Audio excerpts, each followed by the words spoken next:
With the recent release of the Mega Man episode in Secret Level, I decided to revisit the cult classic Mega Man 1, the game that started it all. As I played, I couldn't help but ask myself, what is it about these levels that makes them so engaging? Mega Man is well known for its simple but challenging levels. At a glance, you can see that these levels are more linear in nature, giving the player a straightforward goal once you enter a stage. You go in, you move to the right, you shoot things, you get to the boss, you beat the boss, and you get their power.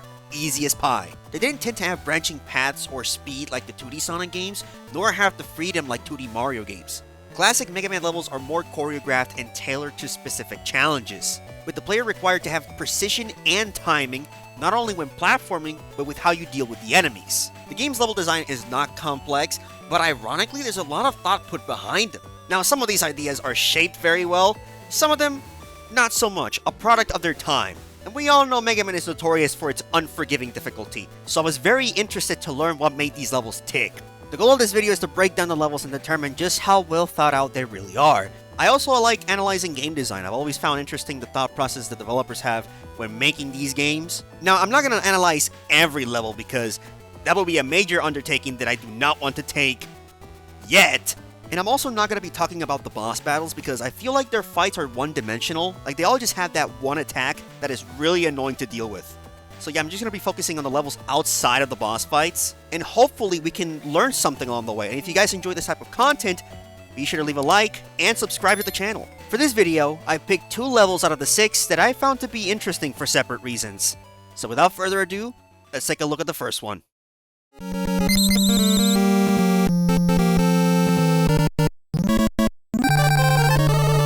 I really enjoyed playing this level. I found that Fireman stage is one of the most interesting and well-paced out of all the other levels. It keeps its challenges focused while not being overly difficult.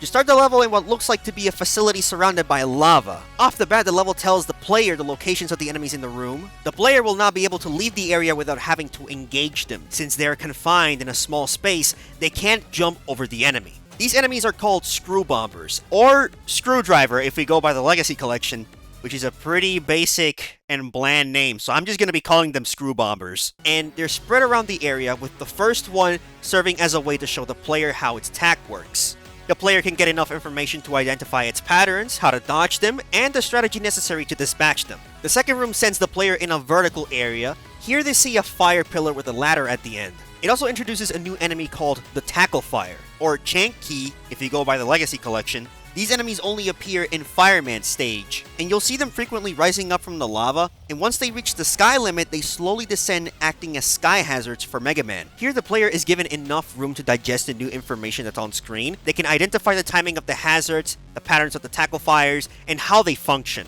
In addition, there is a bottomless pit, with the lava serving as an indicator or warning for the player to just stay away from it. You do not want to end up like the Terminator, trust me. The layout for this room is very simple, but it does get the point across. If you get hit while on the platform with the pillar, you are very likely to fall into the bottomless pit and lose a life. Here's an interesting thing though. There is a big life energy on the top left sitting on a platform. Now, you can try to jump normally to collect it, but the only problem is that the jump is pretty tight, so you run the risk of taking damage from the hazards, or even worse, lose a life. This is another recurring thing about this game in particular. The levels give hints to the player about weakness types. For them to collect the item, they have to use the Iceman weapon to freeze the fire pillar and create a platform to reach this area. Also, how does that make any sense? How do you freeze a fire pillar? How does that work? What's the science behind it? This isn't the only area to do so either. As you climb up the room, you will see another section similar to the one before, and it urges the player to experiment or figure out a way to reach those items. This is a very smart and intuitive way to tell the player about this mechanic. Some weapons are able to interact with the environment in some way, and most of the time they serve as an indicative for the boss's weakness. As you move on, you encounter more hazards, requiring good timing to get past them. There's another element here the game is teaching the player, but I'm not going to touch upon it just yet, at least until I talk about the next stage. Just keep this part in mind. Now we find ourselves in an area very similar to the one before, but instead of going up, we descend. Here the player is given small life energies, indicator that this area works as a breathing room. The calm before the storm, might I say. We see some hazards like the fire pillars on the way, and the return of the tackle fires, reminding the player of the patterns and their behavior. There's a reason for why this room is very lax in its obstacles, because once the player enters the next area, things will get a bit more complicated. This next room, this section right here is where the player applies everything that they have learned on their way. It serves as a cruel but reasonable test for the player to get past the hazards and enemies that they've seen, and if they fail, they are very likely to lose a life. There's tackle fires coming up, making traversing the area quite tricky, as the player has to pay attention to the sky to avoid their advances. You have the fire pillars working as hazards and roadblocks, making sure that the player does not get overzealous with their progression. Everything here perfectly blends all of the previous elements and create a complex and challenging obstacle course, testing the player's timing and recognition of enemy patterns. Just overall, an excellently designed section. Man, I'm kind of excited. Hold on, like if this is like the peak of the level, then what else is next? Like, surely we go uphill from here, right? Oh, yeah, the next room is, they kind of dropped the ball on this one. This room is possibly the only negative of the level, as it is nearly impossible to leave the room unscathed. The player essentially needs to have frame-perfect timing to avoid the fireballs, which is an unreasonable thing to ask to someone that plays this casually. You are most certainly guaranteed to get hit unless you have the magnet beam to jump straight up to the ladder and avoid the fireballs. In a way, you can look at it as the level punishing the player for not obtaining the magnet beam. Due to the nature of the game, I can see it being a deliberate choice the developers made. Proceeding to the next area, it tones down the action, but there's still enough on the screen to keep the player on their toes. It also introduces new enemies, first one being the Killer Bullet, which is very reminiscent of the bullet bills from Mario. Too reminiscent. The second one being the Spines, or the Gabioal, if we go by the Legacy Collection. What is it with these names? Why are these names so lame? What? How do you go from having a cool-ass name like Sniper Joe to Screwdriver? Listen, all I'm saying is that they could have been a bit more creative with these names. That's all I'm saying. Let's get back on topic. We were talking about the Spines, and its primary role is to act as hazards that challenge the player's timing and positioning. They are normally placed in narrow paths, and they move in a back and forth pattern. Overall, it takes the elements that we see in the first room and does a slight spin on it, making it more challenging. There is a caveat to this, and that is that it underlines what the player learns from the previous rooms, as they now have to readjust to this new situation. And while the player will learn how to deal with the enemies here, they won't have the chance to apply what they've learned later in the same level, because the next area is the last area before the boss. And this last area is pretty straightforward. You got a letter coming up that leads you to a big weapon energy, possibly a handout to players that have used the ice weapon or any type of weapon throughout the stage. Everything after that is the final sprint to the finish line. You have tackle fires rising up from the holes, but as long as the player doesn't stop, they will not get hit. They don't have to worry about that. And as you progress through those two platforms, you will end up seeing the door to the boss, which is protected by two fire pillars, keeping the level design thematically consistent, focusing on precision and timing. Now, I think it's important to point out that the ending of this level does not include the enemy Big Eye. And to give context for people who don't know, Big Eye is an enemy that is usually seen near the ending of the level. You would usually see it in front of the boss door. I'm not going to go too deep into it right now. I'll elaborate a little bit more about this enemy as we analyze the second stage. But them not including that enemy here makes the level more consistent and doesn't stress out the player before entering the boss, which I think it's important. You don't want to stress out the player already before, like, right before you enter the boss. And it just makes the stage have a nice resolution. Overall, this stage is definitely one of the better ones from this game. The pacing feels more natural. There's a natural sense of progression and difficulty. Yeah, there are some duds here and there in a couple of rooms, like the fireball room, but overall, it definitely hits a lot of the good notes. Most of the enemy placements have purpose behind them. It does a good job at nudging or teaching the player about weakness types in the game. The layouts and hazards of the level are well planned, and the developers had a good idea on how these elements would interact with the player. And the level aesthetic is more visually pleasing to look at compared to the other stages.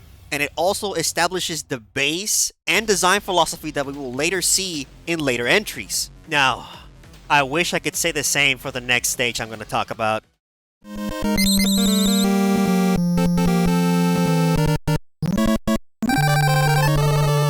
Yep, we are also going to take a look into Gutsman's stage. Somehow, this stage manages to be the most frustrating, yet most simple and straightforward level in the game. We start out in the mountains in what looks like to be a construction or work site, most likely a work site since we see mines in the background.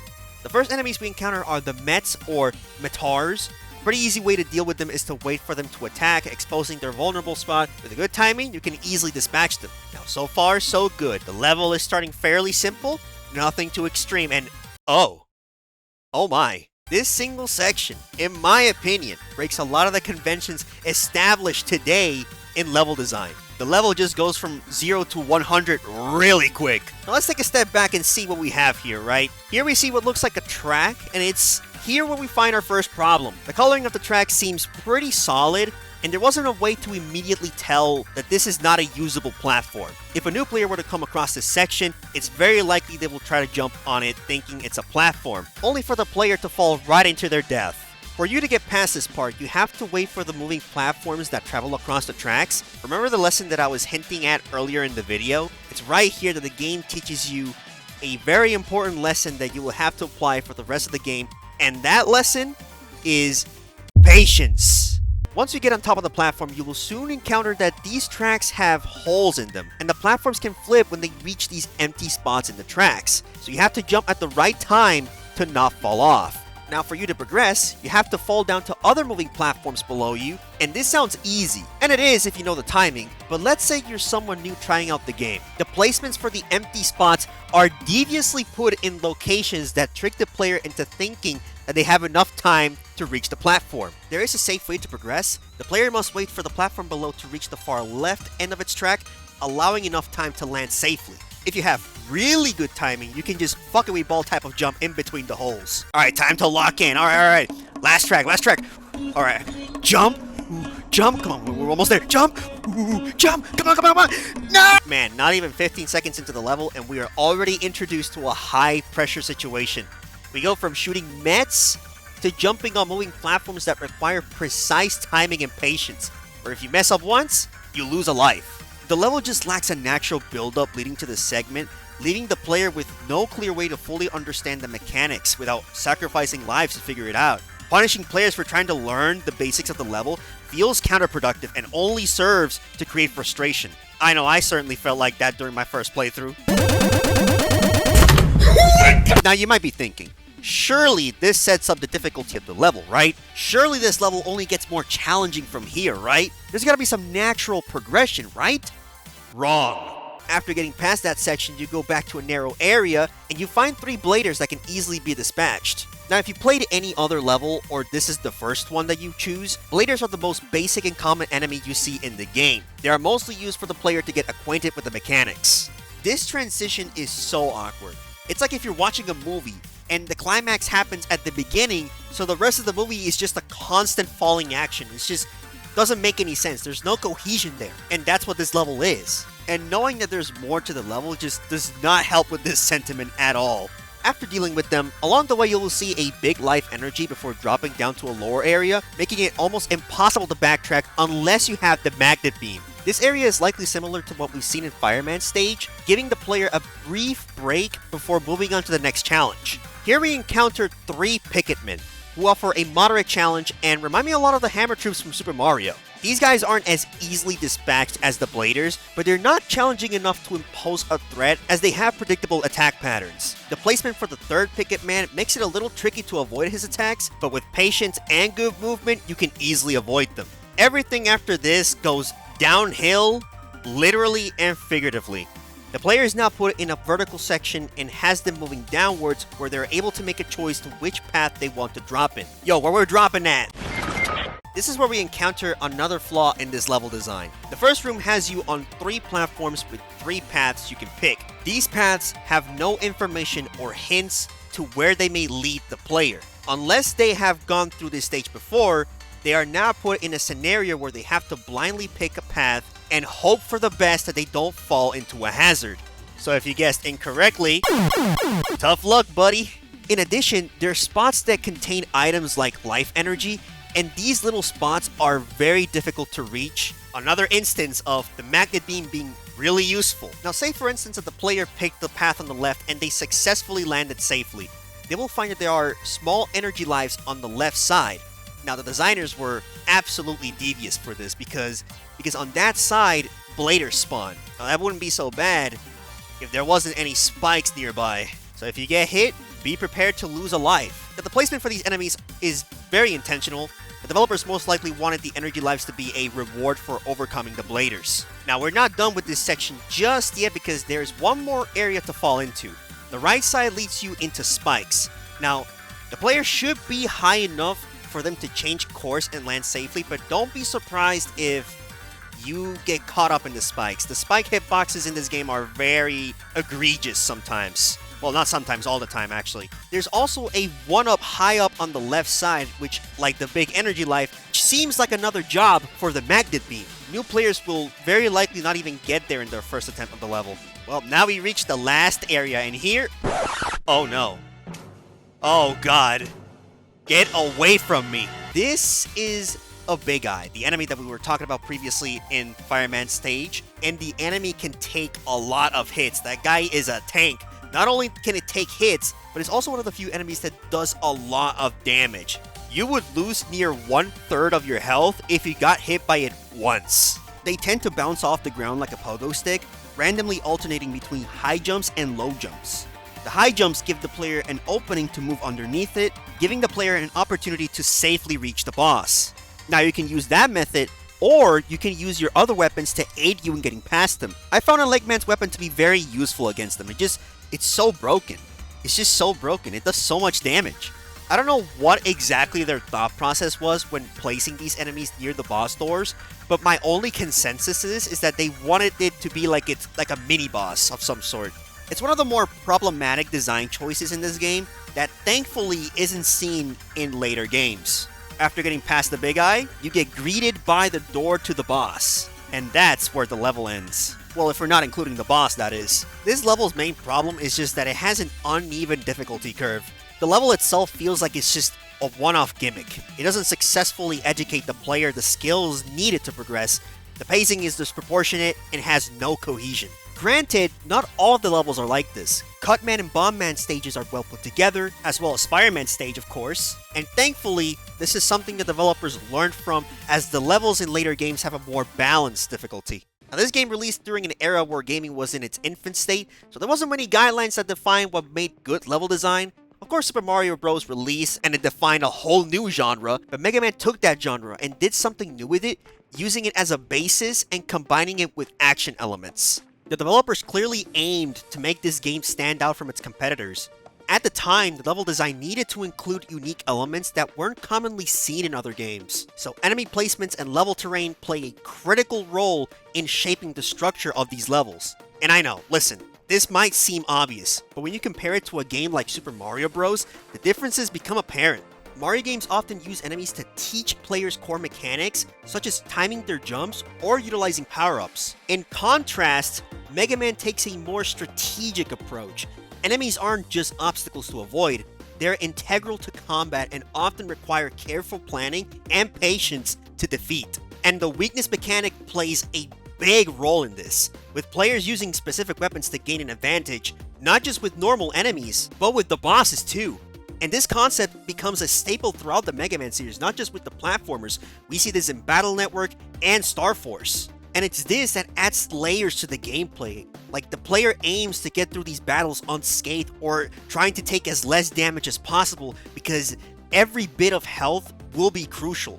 By the time they reach the boss door, that's where the real test begins. Now, why am I saying all of this? These are the concepts that we see in the levels we just analyzed. Of course, some of the stages executed better than others, and that can be attributed to Kitamura, the original creator and director of the first Mega Man game, as he stated in an interview, and I quote, "I started to think that if I focused on more detailed, intricate enemy behavior and placement, then I could probably achieve a better difficulty balance than what action games had offered so far." He also established rules for enemies that he implemented in the sequel, and has stated that he applied it midway through development, which is the main reason why the design of some of these stages feel unbalanced and less consistent than others. I think Fireman and Gutsman stages perfectly proved that. It's so fascinating seeing how these games evolved over time. The classic series remained simple but never lost the core established in the first game. The other iterations of Mega Man add on to that core, innovating the gameplay and subsequently evolving the level design. Mega Man 1 levels may not have aged well, but they were a start to some of the most well-beloved and riveting platformer games we'll see in gaming history. I definitely urge fans of the genre or new fans of the series to give this game a try. Like I said previously, the game has not aged well, but I really want players to go through this experience and play through the origins of the blue icon we all know and love. No, not that blue icon we know and love, the other one.